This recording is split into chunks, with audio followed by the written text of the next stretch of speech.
Documents आपको बताएंगे, आप डॉक्यूमेंट्स प्रिपेयर कर लो। वीएफएक्स चले जाओ, आपके जो सिटी में कलकत्ता में हो तो कलकत्ता वीएफएक्स चले जाओ, दिल्ली में हो तो दिल्ली में चले जाओ, जहाँ भी हो तो वहाँ चले जाओगे तो वहाँ आपका वीज़ा आपको सस्ता में मिल जाएगा। कितना वीज़ा फी कितना है?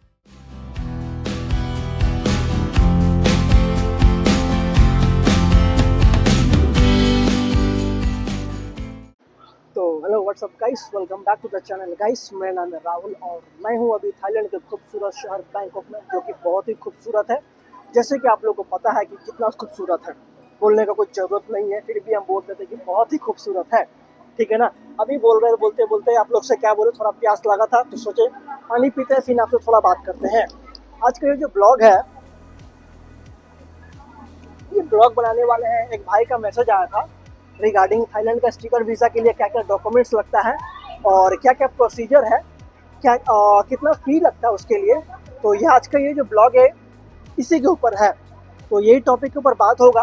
तो चलिए अभी स्टार्ट करने से पहले आप लोग से रिक्वेस्ट कर देते हैं कि अगर आप लोग चैनल पर नए हैं तो चैनल को लाइक कर दीजिएगा, कमेंट कर दीजिएगा, मोस्ट इम्पॉर्टेंटली सब्सक्राइब करके बेल आइकन दबा दीजिएगा। तो इन फ्यूचर और भी ब्लॉग आएगा इस चैनल के माध्यम से, तो अपडेट रहिएगा, क्योंकि इन्फॉर्मेशन ब्लॉग बनाते हैं और ब्लॉग को बिना स्किप किए देखिएगा, ठीक है ना। तो आपको पूरा अच्छा से समझ में आएगा। तो चलिए बिना किसी देर किए स्टार्ट करते हैं कि क्या क्या डॉक्यूमेंट्स रिक्वायर्ड है। लेकिन सबसे पहले आपको बोल दे रहे हैं, थाईलैंड ट्रैवल करने के लिए क्या क्या रिक्वायर्ड है डॉक्यूमेंट्स।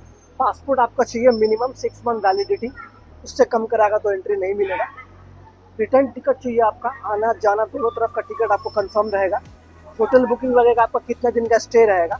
एंड फंड लगेगा, आपको करेंसी आपको रखना पड़ेगा मिनिमम 20,000 थाई बात, मिनिमम आपको उतना कैरी करना पड़ेगा यहाँ आने के लिए। अगर नहीं रहा करेंसी आपके पास में तो आपको प्रॉब्लम हो सकता है यहाँ से, या फिर आप डिपोर्ट कर दिए जाओगे। तो ये सब प्रॉब्लम को स्किप करने के लिए आपको ये सब करेंसी लेकर आना पड़ेगा।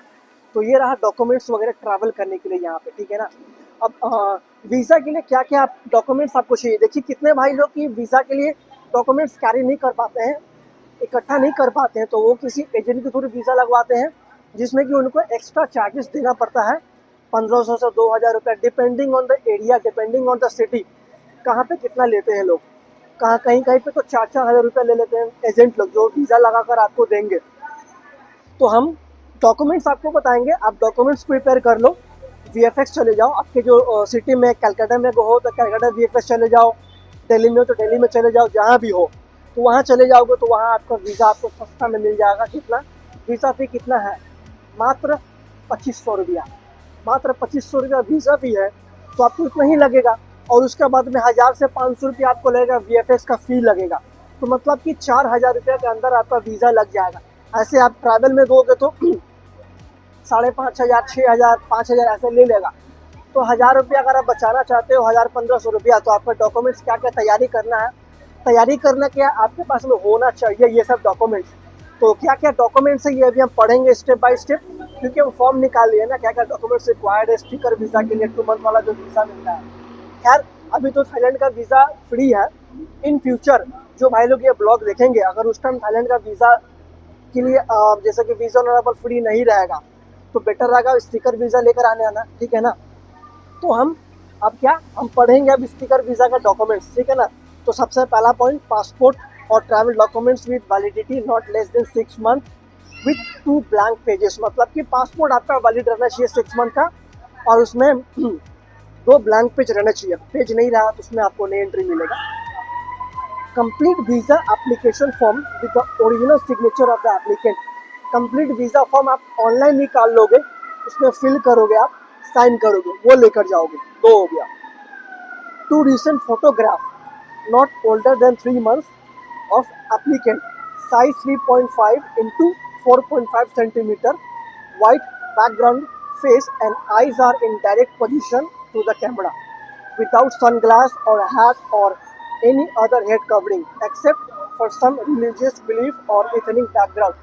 जैसे जो लोग मुस्लिम्स हैं जो पहनते हैं, माथा पे पहनते हैं, वो कर सकते हैं। जैसे हम लोग हैं हिंदू हैं, तो हम लोग के लिए अगर सोचेंगे चश्मा पहन कर फ़ोटो खिंचाएँ या फिर हैट पहन कर फ़ोटो खिंचा के फ़ोटो जमा करें तो ये रिजेक्ट हो जाएगा आपका। तो ये देख लीजिएगा। A photocopy of the return confirm travel ticket इसमें लगेगा वीज़ा के लिए, ठीक है ना। रिटर्न टिकट का आपका फोटो कॉपी ले लीजिएगा।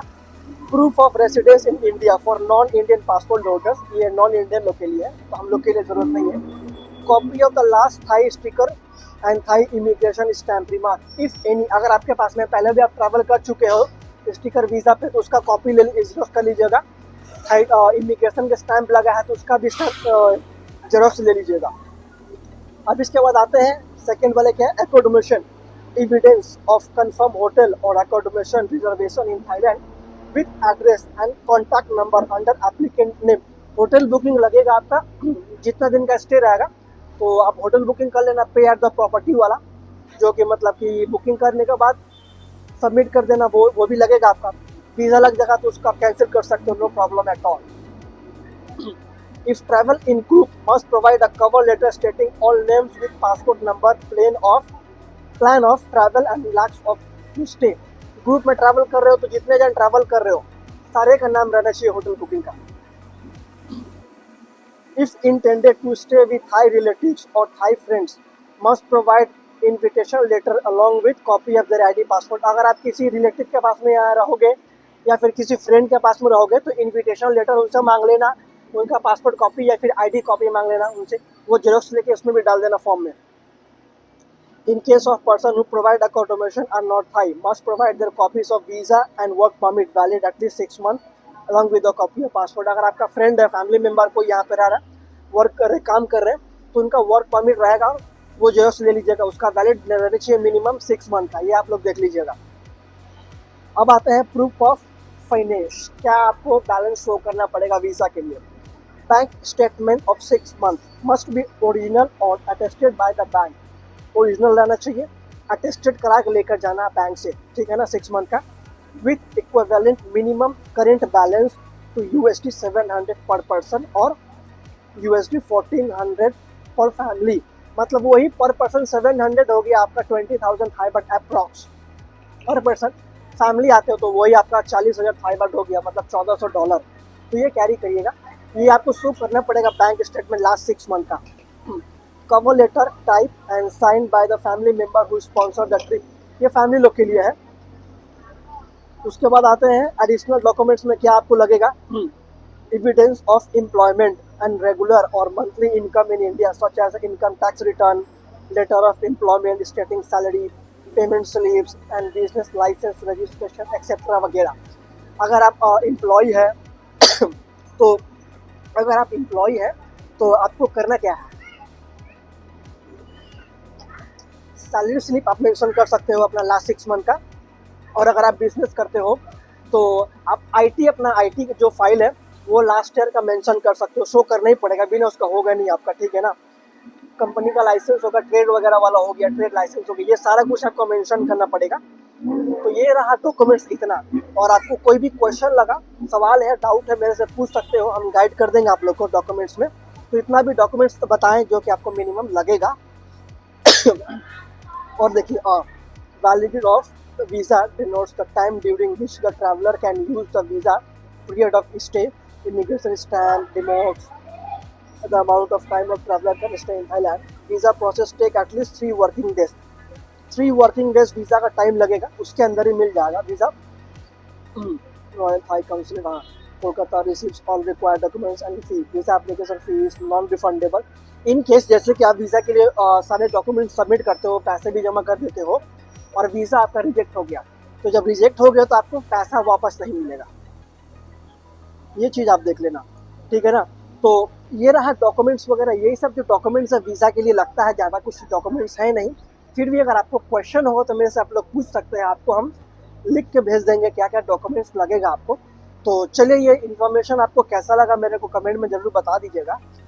क्वेश्चन हो, क्वेरी हो, पूछ सकते हैं, कमेंट के माध्यम से आपको रिप्लाई कर देंगे। और इंस्टाग्राम पे भी मेरे को मैसेज कर सकते हो, उसके भी माध्यम से इनबॉक्स में आपको रिप्लाई करके हेल्प कर देंगे। तो चलिए, ये सारे ब्लॉग आपको कैसा लगा मेरे को कमेंट में बताइएगा। और अब हमसे अलविदा लेते हैं और आपसे मिलते हैं अगले ब्लॉग में। तब तक के लिए आप लोगों को पता है ना क्या, अपना ख्याल रखिए और स्टे देसी।